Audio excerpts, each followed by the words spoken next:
Let's see. Uh-oh. I've seen this before. This is always a difficult outcome.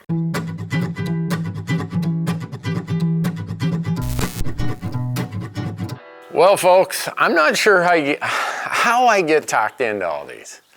But the crew decided, since the Ask Me Anything financial advice was such a big hit, it was 2 parts. You can go watch that on our YouTube channel. They said I should do an Ask Me Anything marriage advice or relationship advice. I'm like, wait a second, I'm not qualified. I'm not a marriage counselor, even though as a CPA, you really are a marriage counselor. Maybe, how would I say this? You're kind of a self-taught marriage counselor who understands hands-on experience.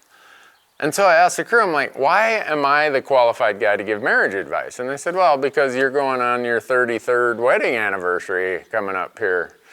I'm like, well, that doesn't make me an expert. That just means that I suckered a really wonderful woman into marrying me.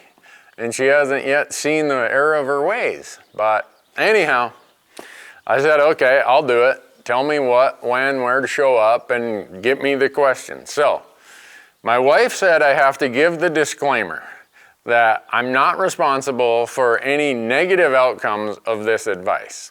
And you're going to hear me say throughout this that the key to every good marriage or relationship is when the male part of the equation decides he's more interested in peace than justice. Peace, not justice. We're not going to mention any names. I'm just going to maybe use the first initial. I'd hate for somebody to get in trouble because we ratted them out and put their Instagram handle out here. And now they're no longer in a relationship on account of us. So, and just know whatever advice I give, I've been asked to present this advice as the husband of 33 years. And just know that it could be the wife given the same advice. So this is not not specific. It can be universal to either side of the relationship. So this one, Mr. C.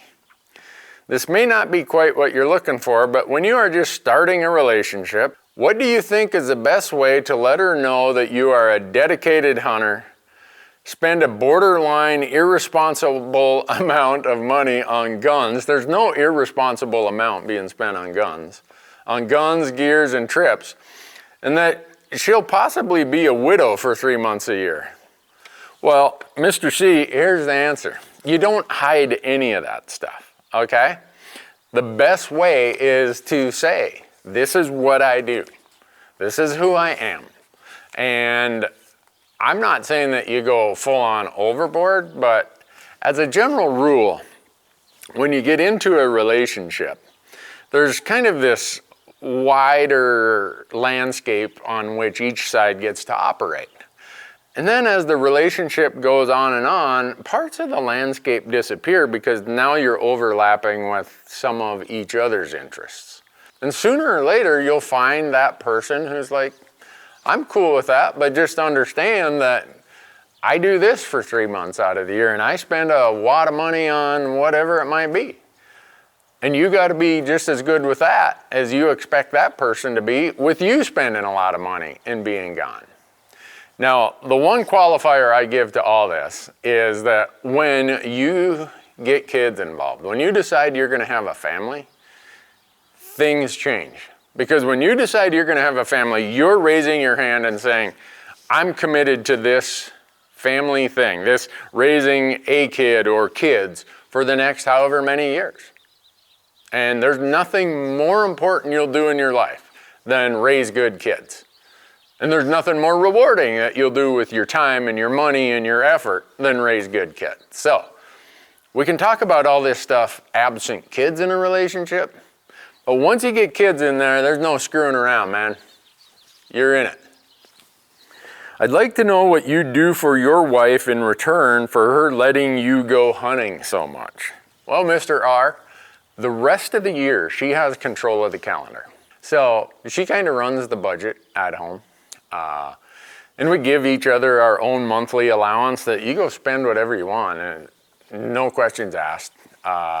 And she's got things she likes to do. She loves to hang out with her family. She has a sister, 2 brothers, her mom, and she likes to travel and spend time with them. So when I'm not on the road, she gets to say what we're doing, where we're doing.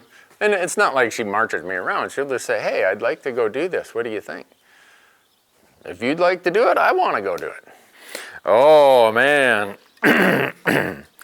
Mr. H, after 20 years of being together, should we even bother getting married?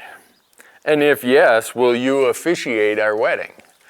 I get asked to officiate so many weddings. I don't know what is up with that. I mean, I'm the last person you want to officiate your wedding. But should you bother getting married? I'm gonna say there's the tongue-in-cheek answer and then there's the practical answer.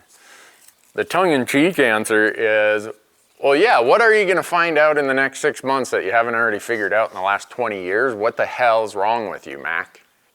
What's the problem, you know? I'm gonna give you a piece of advice Don Bowman gave me before I got married. So I'm in Carson City, Nevada, going to college in Reno, working down in Gardnerville. And there was a sawmill in Gardnerville at the time that I worked at. And Don, he's this old boy. He's the millwright. And he comes over one morning, I'm working in the boiler room, wrapping up the graveyard shift. And Don says, hey, Randy, I hear you're getting married on Saturday. I'm like, yep. He said, well, I got some advice for you. I've worked with you for 3 years, and I've met that gal 4 or 5 times. And here's what I'll tell you. So Don, he kind of leans over and he says, Randy, you bring nothing to the table that she couldn't replace by noon tomorrow. Behave accordingly. That was the best piece of advice I got before getting married. Thanks, Don Bowman. And then the real practical reason is, if you have a lot of joint property, and this is because a lot of my CPA practice was trust and estates. Now, I don't know what state you live in. Some states are community property, some are non-community property. Some states recognize certain levels of relationship as, in effect, being married. You know, common law marriage, it's often called. You may not live in a state that recognizes that. So something happens to you or something happens to her, and you don't have a will, you die what's called intestate. The state has a will for you if you don't have one. And if you live in a state where you have not got the protection of common law marriage, that other person, either you or her, could be disinherited in a big way.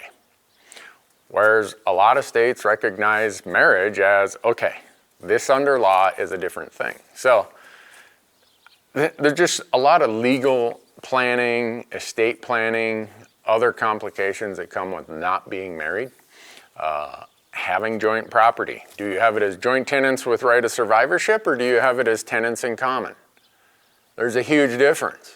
So if you're not married and you have it as tenants in common, and you pass away, she keeps her share, your share goes to whatever your will or whatever the state probate law says. But if you're joint tenants with right of survivorship, automatically the surviving joint tenant takes over the half of the deceased person. So my point of this is, don't screw around with it. There's a lot of benefits from a planning standpoint that come with clearing the air of whether you are or you are not married. Let's see. Uh-oh. I've seen this before. This is always a difficult outcome. Mr. T.M. My fiance is completely anti-hunting. How can I help her see the good in it? You're not going to like this answer, but I would move along. You have 2 different views of the world. And then everyone's entitled to their own view. But my small sample size of maybe 25 people who entered into a similar situation never turned out real good. The reason people view hunting in a negative light is whatever their life experiences are that led them to that. And you're trying to convince someone to change their entire life experiences that led them to a negative impression of hunting. Good luck with that. What did you do to help your wife out in the month, week, or days leading up to a hunt when your children were younger? By younger, I mean pre-hunting age younger. I did everything I possibly can, and I scaled back my hunting. Like I said earlier, if you're gonna have kids, you know, this is not about you at that point. This is about them. This is about this family setting. So there's no way I would hunt as much as I hunt today if Matthew was still a young tyke. I started hunting a lot. I mean, his crazy schedule I have now, I started that when he went off to college. My own personal desires or everything else took a back seat to that. So don't think that someone else has to carry all the burden because you decided to have a kid and you want to keep hunting just as much. Because I'm here to tell you, once you have kids, your hunting schedule is going to diminish. So what things did I do? If it was going to snow, I made sure I'd lined up somebody to come and take care of the snow if that happened. I had a friend or a contractor who, if something broke at the house, problem taken care of. Oh. So this one comes from one of my CPA clients who I gave marriage counseling to. How did this one get in here? I think I was more of not that this person needed marriage counseling at all. I have an amazing family. But we would always sit around and talk about this kind of stuff.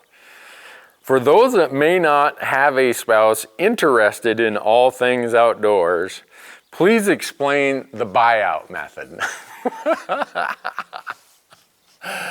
So, there is this thing about how the budget's being allocated, right? You spend so much on trips and on bows and firearms and da-da-da.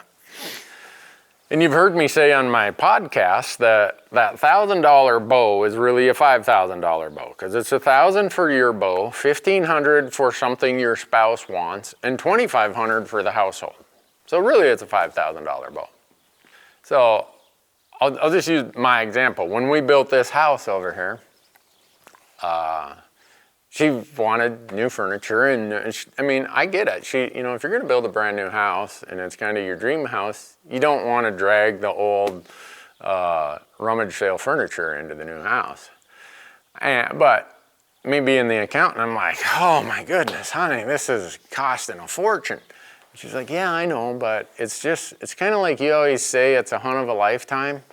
Well, this is kind of the house of a lifetime. I'm like, ooh. Man, I just walked into my own trap there. And she said, you've had like 8 once-in-a-lifetime hunts. And we've only built one house of a lifetime. So what we did is I said, honey, whatever the cost of this house is, I think you should add a 15% budget for new furniture and whatever furnishings you want. She's like, 15%? You know what that's going to cost? I'm like, well, you want new stuff or not? So that was kind of what the client's referring to as the buyout method. I realized I was spending a lot of money on my hunting. And if it was important to her that her new house, our new house, looked the way that she wanted it to, that was the deal. I said, darling, we'll do this. And hopefully, if I spend a little bit too much applying in all these western states, we can kind of feel that we're treating each other fairly. She's like, deal. Oh, Mr. A, what was your last hunting or fishing trip you tried to play off as a romantic getaway? Don't do that. Okay? Your spouse is not going to find sleeping out in a tent at Fort Peck when it's 100 degrees to be a romantic getaway. Speaking from experience, just don't do that, okay? Hunting and fishing are acquisition of food, adventure, exercise. Romantic getaways are romantic getaways.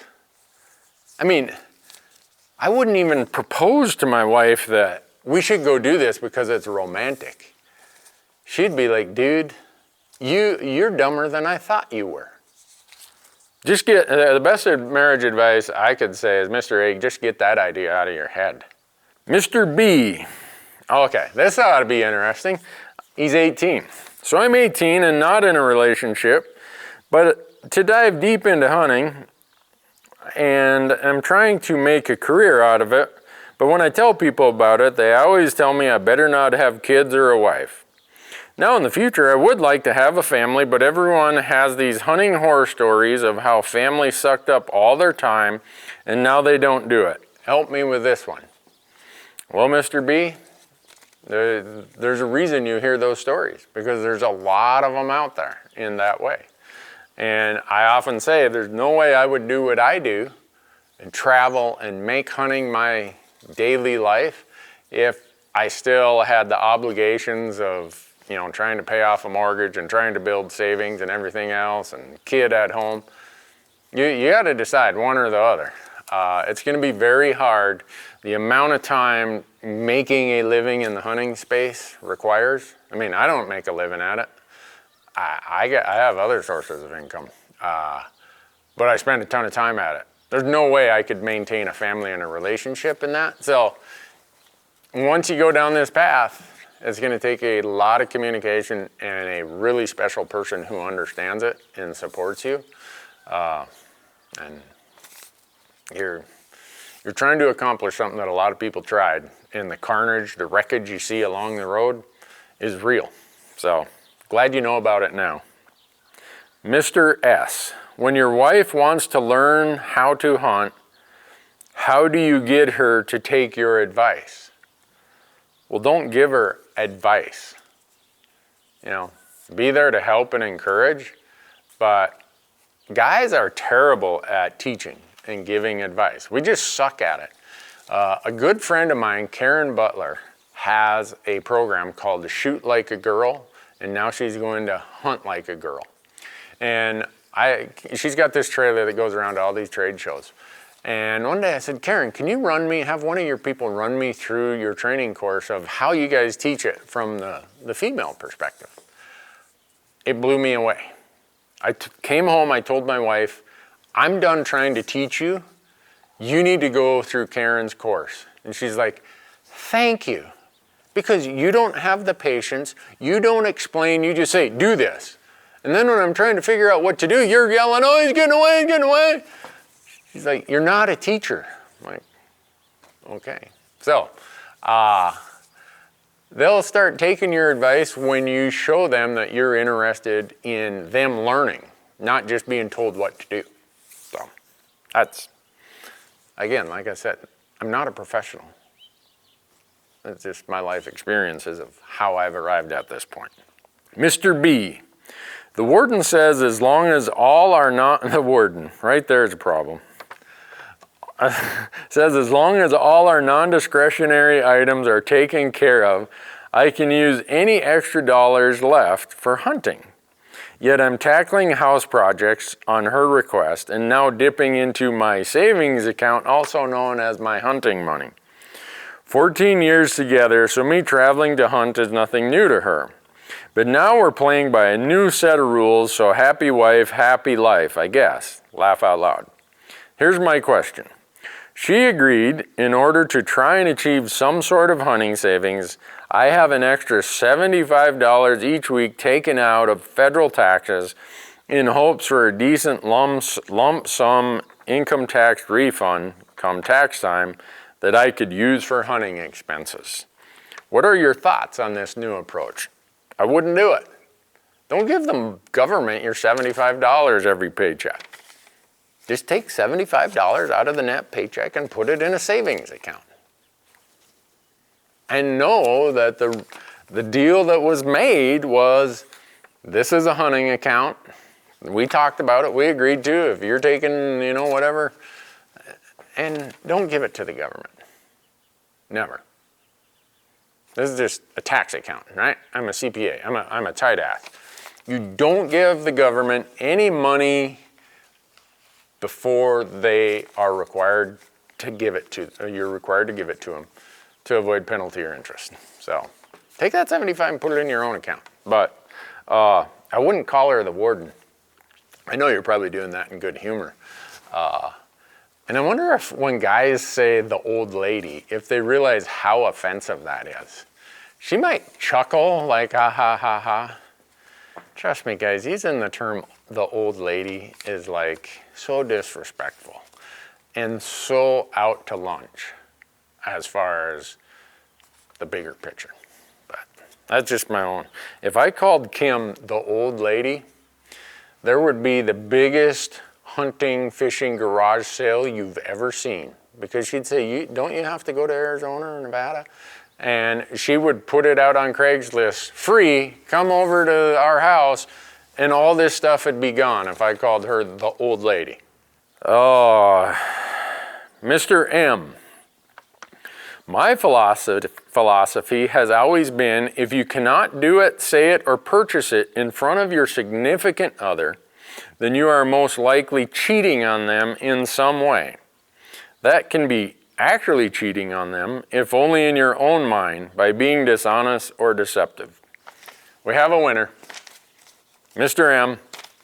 Yeah, you don't have to do anything in secret, right? If you're doing stuff, quote unquote, in secret, you got issues. Don't do things in secret, okay? You don't have to hide anything. If you have to hide anything, something's wrong, either with you, with the spouse, or with the relationship itself. So just say, you know what, this is what I did, you know, da-da-da, and deal with it. At least you're honest, and there'll be respect for the fact that you're not hiding anything. But any of you who've hid something, if you want to see a marriage blow up, and this is because, here's what happens in the CPA world. The couple, one of them comes in by themselves and they close my office door and they sit down, and I can just read the body language that something's not good. They're like, you know, my spouse isn't here. I need some advice. And very often it's because there was some hidden things going on, whether it's money, whether it's gambling problems, spending problems, relationship problems that were hidden. Don't do that. So, the beautiful part about a marriage is it can be the greatest thing in the world. It just takes some work. You know, swallow your pride once in a while, and remember, peace, not justice.